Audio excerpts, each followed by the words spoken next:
the obesity rate for low-income women in this country, okay, who are not on SNAP, 40%. You know what it is for those on SNAP? 57%. So working class Americans with kids not on SNAP, struggling, are paying to make other people fatter. How can we have a country with that? That's what I say, cut it, give out a few food stamps for a period of time, a few months, until you get back on your feet. Otherwise, get your ass to work. Look, I can get caviar. Would we take caviar off fucking SNAP, pardon my language? Isn't that ridiculous? So should some Cherokee be able to get caviar on SNAP while the other person's eating canned ham? Does that seem right? No, a Cherokee person would probably eat Spam. That's a favorite. That's fair. That's fair. If they do they like Spam? Or are they fans of Spam? Yeah. Oh, okay. I don't like either.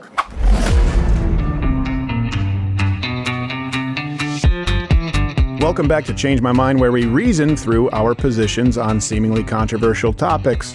During our most recent and longest government shutdown to date, there were a lot of disruptions in the United States, including air travel, national parks, military, but no sector was talked about more, or one could argue, than the subject of SNAP. It's out for the single mothers that got kids. Now, what can we do? We can't feed our kids. Let alone, if we do have jobs, again, what can we do? Around 42 million Americans depend on the Supplemental Nutrition Assistance Program, also known as SNAP. And who the they think celebrating these motherfucking holidays with no food stamps? I don't know where the we gonna get the food from. They showed that the Republicans don't actually believe their own BS when it comes to populism and when it comes to funding SNAP. I will be at motherfucking Walmart with my steel toes on and my motherfucking helmet, and I dare a bitch try to stop me from walking out that motherfucking store with my grocery. Trump, it ain't nothing like been knew how to steal. Like, please, I'll go steal a whole turkey and a ham. Like, what up? It'd be natural to assume that a subject inspiring such strong feelings would be amongst the most necessary, virtuous programs allocated in the United States' $7 trillion budget, right?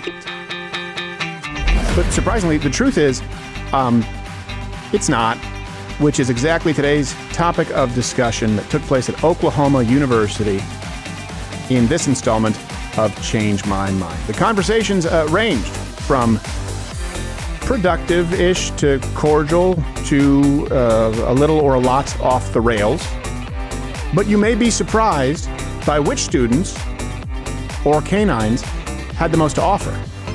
So sit back, but hold your chair tightly for this latest installment of Change My Mind and SNAP. You know what? Let's get the off-the-rails stuff out of the way first. I can't fathom this idea that, like, Trump is, instead of cutting aid to, say, stop funding the war in Ukraine, stop sending so much aid over to Israel, stop giving the rest of the world so much money, we're giving so much money away like just candy to everybody. Stop getting paid by these lobbyists. Stop paying yourselves salaries even while the government shut down. I think the stat I saw was we're giving Israel enough to where every citizen of Israel gets basically like $1 million a year. We're giving like 3 to 4 billion to Israel, which we should stop, but over 100 billion a year on SNAP. But the idea that we're giving Israel all of this money, it's not even our country, and then we're telling Americans, hey, get back to work, peasant. You can't have Coca-Cola, you can't have candy, you can't have a nice meal for your family. You absolutely shouldn't have Coca-Cola or candy if you don't work. The $3 billion to Israel that we should also cut has nothing to do with it. It's less than a 50th. I just think we should solve all of those other extraneous problems before we start telling American citizens we can't have nice luxuries. Yeah, you should work for sure you can if you work for it. It'd be like looking at that car and it doesn't work, going, not the engine, not the transmission. Let's fix the bolt on that hubcap. That would be the money to Israel. By the way, I say cut all of it, but it's not even close to SNAP, let alone if you get to what illegal immigration. The social safety nets, the welfare state that we have is so much astronomically higher. It's so much higher. That was horrible grammar. I'm tired. I've been here for about 5 hours at this point, and I just had to sit down with a furry and act like I didn't think it was degeneracy. But we're at the point now where we have to actually deal with the problem, and this is one of the primary problems. And I think that it's a red herring to say, yeah, but Israel, great, cut it too. It's not even close, but we do have to bring up one other. So I think we agree on principle. And I agree with you on all. We don't disagree on anything. Cut all of it. You want Coca-Cola? Go buy it. The deal you turned down from Ben Shapiro's corporation was worth $50 million. Sure. So the company, it employs about 30 people. A lot of money, though. And we're still funding fucking Israel. We're still funding all of these militaries across the United States. We're in a deficit of our own We're military. funding the military of the United States. Well, we're in a deficit for our own like national protection. Like It's not even close. because of how much we're giving to them. So I do have questions though. Where do you make your money? Like, who funds you? It's entirely funded by viewers. Yeah, about 85% is people who choose to subscribe. So no outside money from donors, from nonprofits, and we do like one sponsor a day that makes up about 15% of revenue. Okay. Based on the demographic of SNAP recipients that I'm thinking of being like single mothers, and based on the cancellation that you went through in 2021, do you see how that like is kind of like... No, I don't.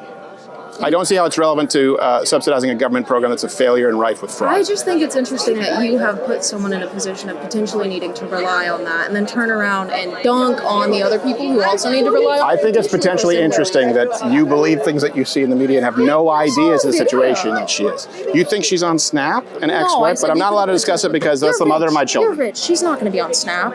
I'm glad you respect the mother of your children. Yeah, I'm not going to be discussing that issue. About your and I think it's a very actions. feminist thing to then go like, well, since I can't actually argue this point, let me go to something personal when they're ushering you out the on. hypocrisy. Like the no-fault divorce thing. That's a whole other topic. I wish we would have talked about that instead because I think biggest failure of Ronald Reagan. Yeah. I think that would have been a lot more interesting, but like I know, but it's the sign. We have to talk about the sign. I know it's a feminist thing to want to talk about whatever you want to talk about, but the sign is about SNAP. I brought it back in. Did you bring it back in? Yeah, I just think it's interesting that like a lot of women end up on SNAP from situations like that. Yeah, I'll be honest with you, this was later in the day. Not all of the conversations were taking place in good faith or were productive at all.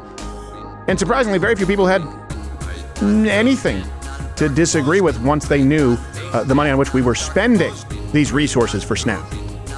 But this conversation was different from most we've had in the past, and I would say productive. And this young lady is lovely as a button. Please welcome and be kind to Carter. Nice to meet you, Carter.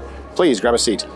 And do you mind scooching in just so we can, for the camera, they can see? I don't know how familiar you are with these installments, this series, but I just try and set people a little more at ease. I'll tell you what it's not. It's not gotcha. It's not scoring points. It's not dunking. It's not meant to be clipped for reels, though people will do that.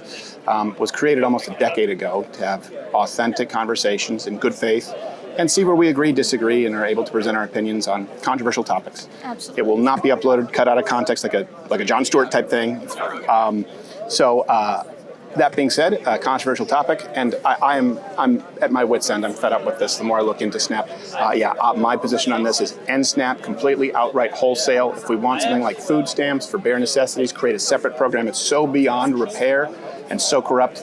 I think in 2025, done with SNAP. If you disagree, you're welcome to change my mind. Okay, let me give you some context. So I come from Adair County, Oklahoma. When I was growing up, it was the #1 poorest county. We've moved up in the world, and now we're the 3rd poorest county. Good for you. I know, out of all 77, yay! Yeah. It's baby steps. Yes, I'm a Cherokee citizen. Cherokee Nation is very prevalent in my little bitty town. Even with Cherokee Nation, we still we still depend on SNAP. Yeah. Why? Yes. Because it's a very rural, very small town, and we have a lot of small jobs that pay minimum wage, so people are not able to afford rent and eat. Okay. We heavily have to depend on horticulture, agriculture. We have a Tyson factory. We do so much of that kind of work, but that does not pay well. So, we're paying to keep the lights on. Not me personally. No, I get it. But people in my community are paying to have the lights on, but they still need to eat. There's still food insecurity in rural towns. And I think one thing people are forgetting is those rural towns. They're seeing the majority, but they're also not looking at the minority. Oh, what do you mean by that?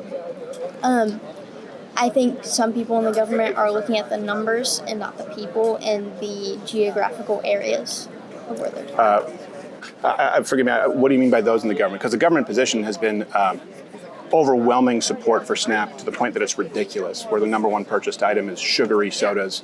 That's $100 to $130 billion a year, $9 billion of which just go to soda alone. You can get everything on SNAP. You can get caviar on SNAP. You can get Halloween candy on SNAP, which I think is immoral and I think is ridiculous, which is why if we want to go back to a food stamp program for bare essentials, well, that should help people who are in need. But it sounds to me like you're talking about a nation, or the Cherokee Nation, and this neighborhood, or community, was most poor to third poorest. Sounds to me like you're almost advocating for perpetual use of SNAP, which we know has been very prevalent in the Native American community. And would you say that's made the Native American community stronger or weaker? How's it doing? It has made it stronger, but since we're not always recognized, it's not building back up. What do you mean? Like, we're in a very poor rural area, but we're not able to change it dramatically because we're not having more people invest and spend time and work more in our rural areas because they're going to bigger and better places. Why do you think that other rural areas are able to do so? There are other rural areas that aren't that poor, and certainly not for decades at a time. Why do you think it's so specific to the Native American community, who get far more, disproportionately more government benefits and contribute less? Why do you think that is? Sometimes there's a rich person who gives a big amount, whether it be scholarship or funds. They're coming in. Sorry, I'm shaking. No, that's okay. By the way, it's okay. I still get nervous all the time every time I do this. If this helps you, let me present to you my position. Okay. Would that help? Yes. So, okay. Yes. And just let me know too if you want, because I don't want to dominate the conversation, but I also know you don't sit and talk as much for a living, so if it helps. I would say that it has kneecapped and irreparably damaged the Native American community. I would say the Native American community has been handicapped. They're not a particularly industrious people because they don't have to be, and because they are ultra reliant on government services. And I would say that let's grant your scenario, which I wouldn't say is necessarily true in most scenarios, but a wealthy person coming in and investing in a community. Sure, that can be helpful. Yes. Those people would be very, very hesitant to invest in a community that seems to be dependent in perpetuity forever on government assistance with no interest in getting off of it. Okay. That would be, I would say that. I would say that there's a reason that not only is that one of the poorest communities, but Native American reservations, despite having advantages in a lot of ways, pretty much everyone looks like an episode of Cops. It's bad.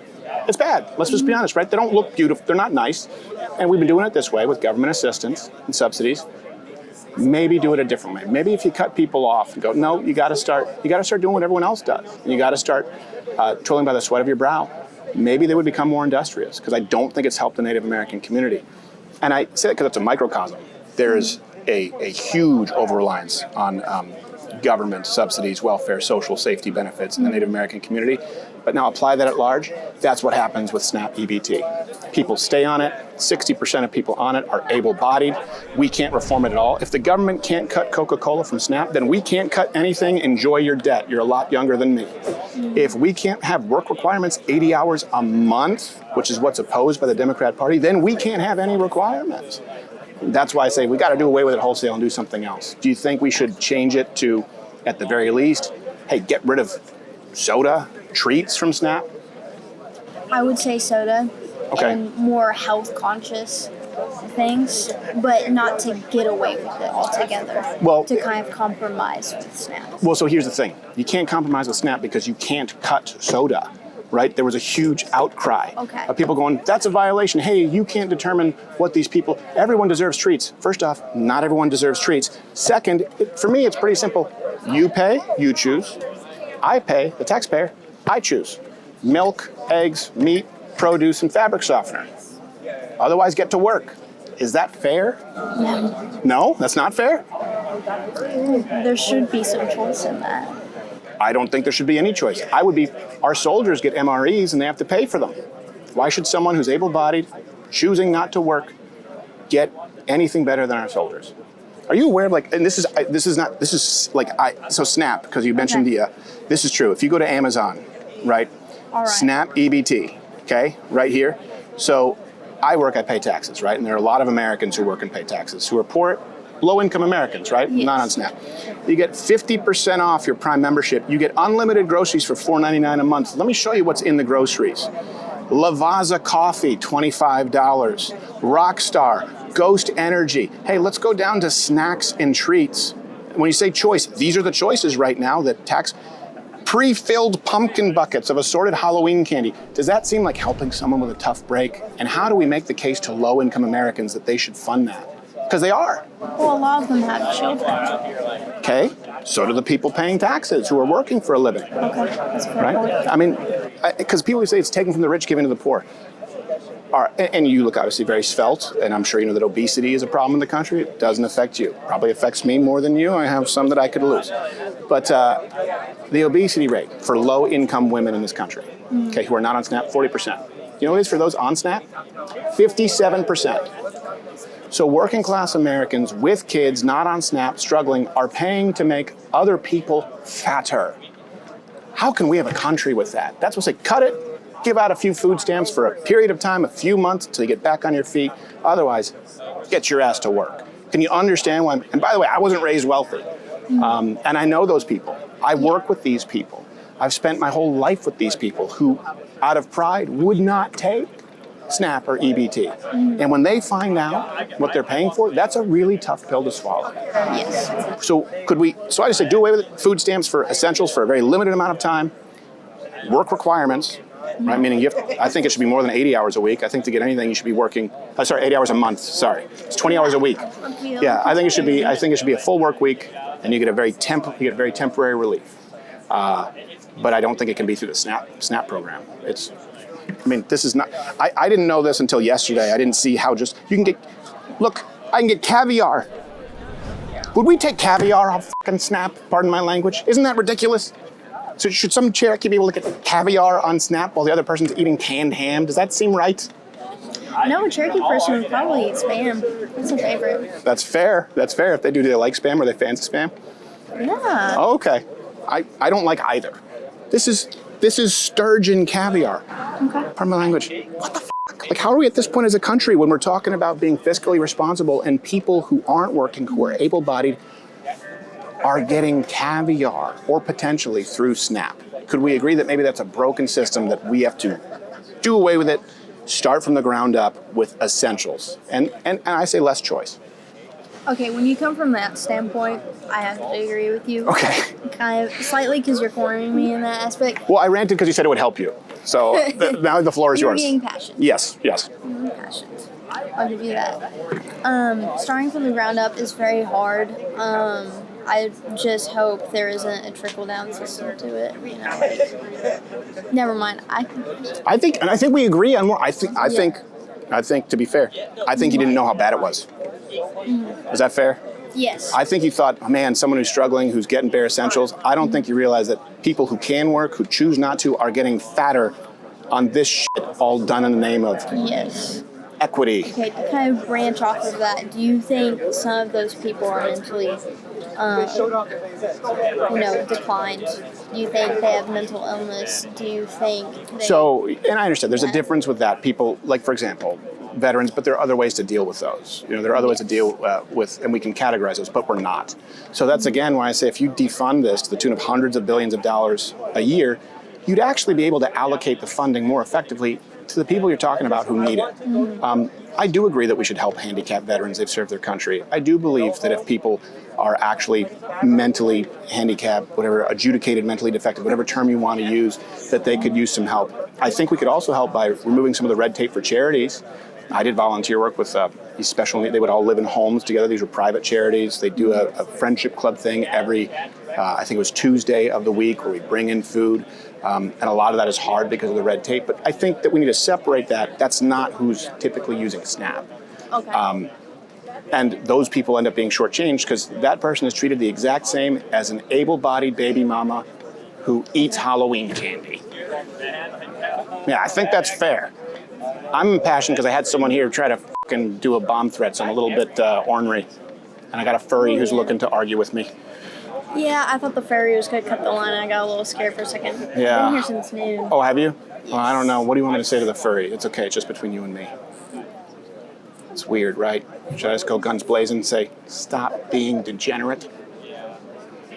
I think everyone has a right of free will. Sure. Fine. I just don't have to act like it's normal. You put on a mascot costume. You know the scariest thing I ever saw in my life? since I think this has been a friendly conversation. And I'm trying to put you at ease. Hopefully this helps, but I'm being a little silly. One of the scariest things I ever saw, and I mean like testicle disappearingly scary. I was at a flea market in a rural area of Michigan, and it wasn't just a furry, but it was a furry in a full mascot outfit who put on top of it slacks and like a t-shirt to be a furry during Casual Friday. I was like, that is a disturbed individual. That was one of the scariest things. And just looking through, like, oh, look at these old books. Haggling. Scariest moment of my life. Also when someone tried to kill me, but you know, it's neck and neck. Yeah. Those two things. Almost up in a snake, seeing furries. Yeah. Oh, well, thank you, Carter. I appreciate the perspective. And what part, do you know what percent you are Cherokee or? 2%. 2%. I grew up there, so like, you know, I got to learn a little bit more than most people did. So I'm very, very passionate about it. Yeah. Well, I'm glad that you're at school, and I'm glad you're bettering your situation, and you're walking proof that people can do it. That people, regardless of circumstances, can better their lives and manifest their own, their own future. Absolutely. So I really do appreciate. I mean that. I appreciate, because I know it can be tough if you come from a rough spot. Oh yes. Thank you, Carter. Thank you very much. Hopefully it helped. I did dominate the conversation, but with silly horse shit. Yes. Okay. Thank you, Carter. God bless. Be well. Yeah, as you can see, I did a lot more talking there than is typical for Change My Mind. But you know what? It's healthy to be nervous when you're speaking publicly. It's like the number one fear in the United States. And speaking of health, I want to take this chance to tell you about Foundation, the only other company that I've ever launched, created, or own. It is a daily multivitamin supplement plus 2 clinically proven ingredients at their clinically proven doses to help with pain, inflammation, heart, brain health. It's sort of the anti-supplement company supplement. And just like Change My Mind provides you with all the references, Foundation Daily provides you with certificates of analysis as well as the research behind the ingredients on the label at foundationdaily.com, where you can go to check out the information, the research, as well as subscribe to order yours today. Look, like I say, I've said in the past, if you eat a great diet, if you have perfect cholesterol, blood pressure, you probably don't need it. But if you want to close the nutritional gaps and be able to trust that what you are putting in your body is what is on that label, go to foundationdaily.com and you can subscribe to save 40% for life, because you could go out and buy these ingredients separately, but buying them at their verified dosages from reputable companies would cost you around $150 a month. That's why I created it. It's why it's the only other company that I've created, foundationdaily.com, if you're interested. Please leave a like or a comment below what you want to see in the future of Change My Mind. As for right now, on to the thing. All right. Do you mind if I ask you to scooch in for the camera? I know it's going to be hard to navigate with the mascot head. What's your name, sir? Can you spell it for the camera and just say you consent to talking? Twistle, Twystal. Okay. Is this your furry name or your biological name? Furry. I prefer not to. Okay. But you do consent to sitting down and discussing, and you're not going to go to YouTube and say, that's not really me? No. Okay, all right. So Crystal, I don't know how Twistle. Twistle? Twistle, yeah. Twistle. Does that have any significance, like the name, or is it just a cool name? Yeah, so it comes from my interests, which are geology and meteorology. I really enjoy those, so it's Twister plus Crystal. You can see we're in a tornado show. Oh, okay. What kind of owl is that? Huh? Do you know what kind of owl that is? I don't know. No? I just thought it was a cool shirt. I like owls. The owls, the thing that's cool about them, if you've ever actually seen them, if you've ever actually watched them catch a rodent, they can be completely silent on approach. I've heard about that. Yeah, it's pretty cool. Did you ever see the movie Guardians of Ga'Hoole? I haven't. It's awesome. I still say to this day the best animation. Sorry, I'm tired, so I'm a little scattershot. Okay. Twistle, I don't know how familiar you are with this series or these installments. What we do, let me just kind of set you at ease. It's not designed to be gotcha score points on the topic at hand. This was pre-Debate Bro, pre-YouTube Shorts when it started, and clips. Like, it'll be uploaded, provided we both have a conversation in good faith, in its entirety, so you will not be taken out of context, even if it's a controversial topic. So this topic right now, we obviously just switched it, is I think that in 2025, considering the abysmal failure, the corruption, it is beyond repair, We absolutely need to wholesale cut SNAP, done, and if anything, put something else in its place. If you disagree, Twistle, you're welcome to change my mind. I mean, I don't know much about this topic, so I would not. I prefer not to give any comment. At least when they invited me here, they said it was mostly going to be about like the. Okay. So Twistle, what would you like to talk about? And this is just to be clear. This is something you really do. You're not trolling, right? Because there are people who do that. I'll say like one of the biggest misconceptions about furries in general is that we think we're animals. I do not think I'm an animal. I know I'm a human. There are a small subsection called Therians that identify spiritually with animals. Okay. That's one of the biggest misconceptions I've seen is that people assume that we think we're. Okay. And by the way, just because I have to get the mic close to you, if you feel this, just know that's the microphone. Yep. I'm not trying to knock you. I just have to get it close. So then what is it to you? Why do you do the whole furry thing there? So to me, it's again kind of like a reflection of my interests. This is a character that I designed myself. Like I didn't make this costume, but I had an artist draw out kind of what I had in mind. Again, the name comes from Twister and Crystal, as I wanted to be able to express all of my interests all at once. The color scheme comes from weather, pretty much. Blue rain, yellow lightning, gray, black clouds. And the shape in the middle of the forehead, the yellow one, I don't know if you see that. It's supposed to be a type of crystal called a Japan Law Twin. It kind of looks like an N64 era heart, because it's like a polygonal heart. Yeah, it kind of does. So I just thought it was like all love. But okay, let me ask you this, Twistle. And the good thing is people won't know your real identity, so hopefully you can shoot me straight. Are you one of these people you've discussed, or what percentage of your community would you say also have some type of sexual proclivity or it being included in their identity as a furry?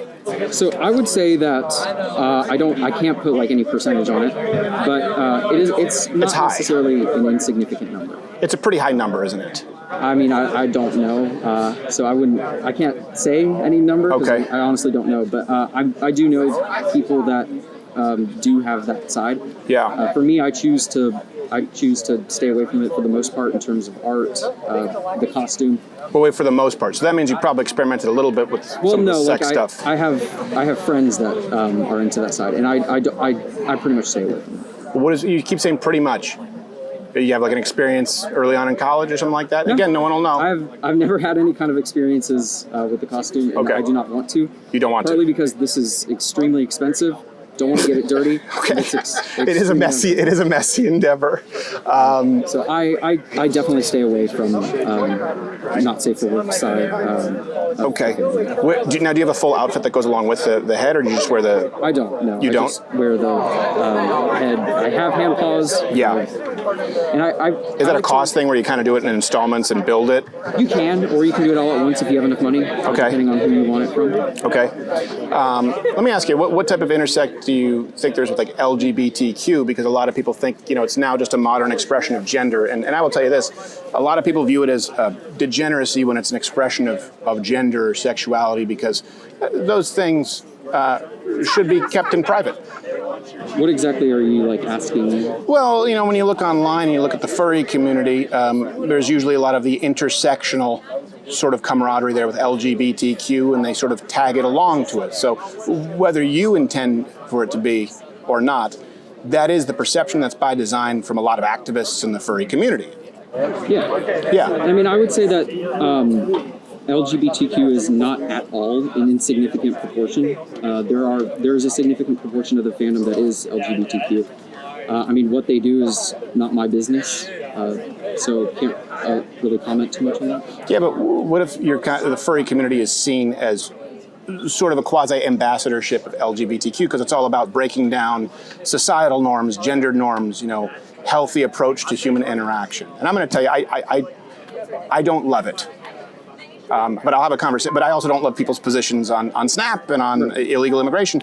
I think that I think we want to do a costume party, but I think walking around in society where people have to adapt to it is uncomfortable, and I do think it's pretty abnormal. Well, let me say this. Do you understand that, though? Yeah.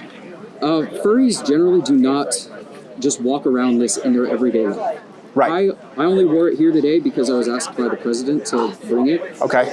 They reached out to me a few days ago asking if I was interested in coming down, and I was very hesitant. The president of what? Turning Point USA's OU chapter. Oh, okay. So they asked you to. Yeah. So are you involved with them? No. No. Do they just kind of know you on campus as like a furry person? No, they saw me on campus because I was with a group of friends on Halloween. We were just walking around campus handing out candy. They took a picture of us and posted it saying, imagine if people thought they could be animals, how scary is this? And I left a comment saying, well, I actually don't think I'm an animal. Yeah. And then they ended up messaging me asking if I was interested. But you have friends who think they do view themselves as quasi-animals, right? You say in the community? They exist in the community. None of my friends personally fall into that category, but a very small portion do have, like, they say they have a spiritual connection. Yeah, or a sexual one. Like you said, it's not an insignificant portion. Do you speak out against it a lot? Do you feel that you're tarred and you're kind of lumped in with the same lot? Because that it is incumbent. If you're just saying like, hey, it's a costume and it's art. You know, I like Halloween. We do sketches. But when you have a chorus of people saying, hey, this is just as legitimate as heteronormative styles, by the way, we're tagging on with LGBTQ, isn't it incumbent upon you to say, no, that's kind of degenerate to try and thrust a sexual preference like this into the public spotlight?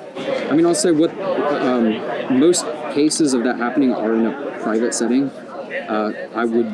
Whatever they do is not my business, and so I would just leave it to them to do whatever. Sure, but if someone is wearing it out in public, yeah, it is everyone else's business. Like, hey, why are you doing this? Wearing it out in public is one thing versus like right, but it's associated with, you know, the destruction. You know this, right? I don't want to talk in circles on it. Just the destruction of heteronormative sexual behavior, and people are kind of at the point where we're like, yeah, we're less accepting of it because we live in an era where everything has become acceptable, and it doesn't necessarily mean it's healthy for society. Costume is one thing, but identifying that way and everyone around having to go like, yeah, let's just treat this like it's my friend Doug is not really a good thing. I mean, I don't identify as this like outside of whenever I wear it. Okay. Whenever I wear it is only to things like social meetups, like when other people are there, or conventions. Yeah. And conventions, I'll tell you, there's a side of them that almost nobody gets to see. There are some seriously positive interactions. There's some seriously disgusting ones too. There are. I ended up accidentally at WeebCon. Does that ring a bell? You know what that is? I do not. Oh my gosh. I was going to an Easter thing at Gaylord Hotel, and it wasn't Easter, it was WeebCon, and by the third S&M Spider-Man / furry, I was like, I hit the fire exit with my kids. So if someone sees that, right, you say they don't see the positive interactions, but they see the freaky stuff, right? Why do you think that's always on public display? Why do you think if I go on X or Instagram, there's always some weird quasi-sexual energy with the furry community, and how accepting do you think that Americans should be of that? Well, you could, what I would say is, if something like that is happening out in public, it's more likely to make the news. For example, like I'll tell you. Well, no, but if they do it in private, but then they're dressed as a furry in public, people are going, oh, well, that's one of those people because they've made their identity being a furry, and that also is part and parcel of their sexual identity. Yeah, right? I would say that's where that misconception of everybody does it because it's a sexual thing comes from. Like, for example, whenever I was at a convention in Dallas, I did a presentation on how to find your own crystals. I had about 80 or so people show up. I had about 100 crystals on display. I gave away half of them. Everybody left home with one. And it was strictly educational, and it was amazing. Yeah. I had a really awesome time. People learned about rocks. I got to talk about what I was passionate about for an entire hour to a group of people that had no idea what that was beforehand.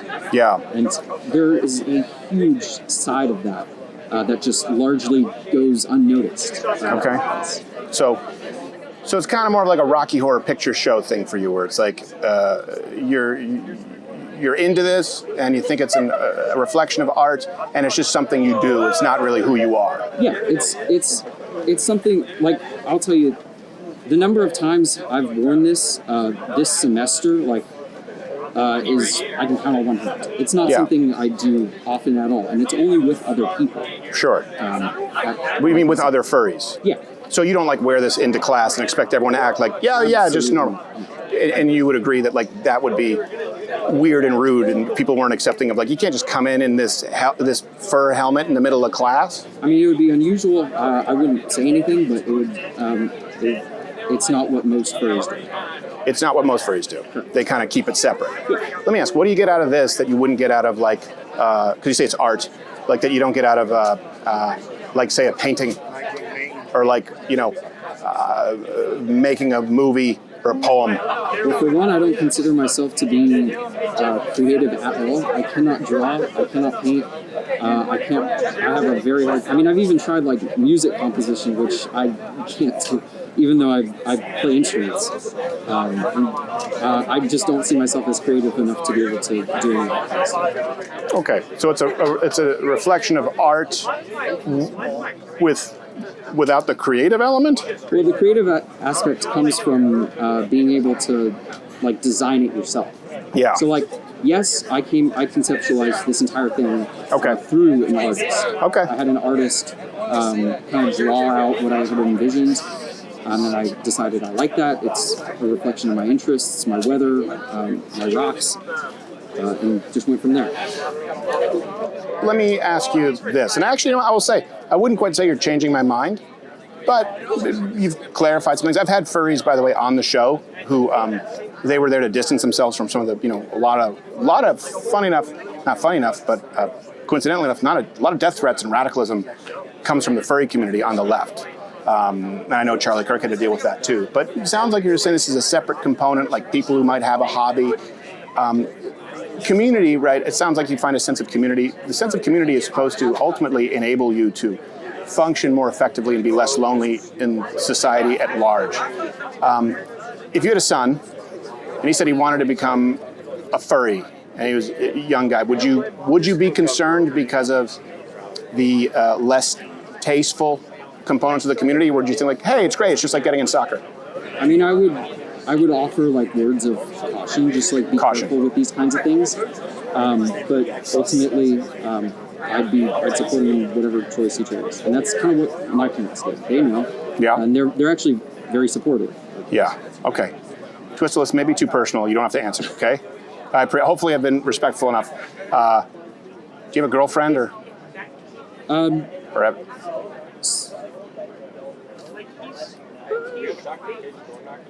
Is it a girlfriend you've never met because she too is in a furry mask? No, nothing like that.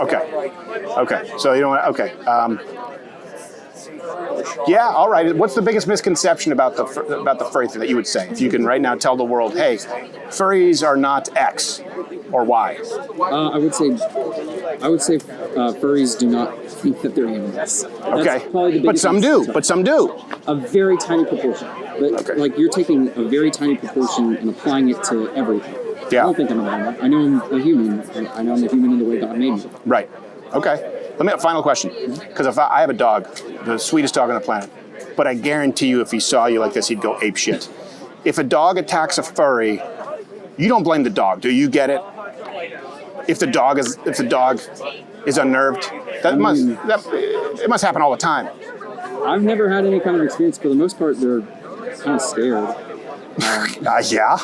And I mean, my cats kind of freaked out the first time they saw. Okay, there you go. So take a cat at 120 pounds of a cape, and my dog would not like it. He didn't like some people when they were working on the lawn with gaiters over their face, and it's the one time I saw him not like it. This would drive him nuts. So as long as you understand that, I don't want furries going around having dogs euthanized because they're like, hey, I've never this is heard weird. of any kind of event like that happening. It's not impossible. Oh, I guarantee you it happens all the time. Oh, and one more thing I'd like to clarify. Yes, Twistle. So furry conventions in general are actually one of the best things for local charities. I don't know if you're familiar with this, but usually every convention will be raising money for some kind of charity. A lot of the times it's like a local animal shelter. For example, one convention I attended in Pittsburgh of 2024 actually raised about $100,000. That's great. Over that for a local, I believe it was a shelter for senior dogs. Okay. And every year they do different ones, do different charities usually within the area. Cool. These things raise tens of thousands of dollars. All right. Well, I think that's a great thing. So, all right. Well, Twistle, thank you. We got to, hopefully, if you can see the hand, we got other people who want to come up. But thank you, man. I appreciate it. Thanks for illuminating the subject of furrydom, I guess. Thank you. Thank you, man. Be well.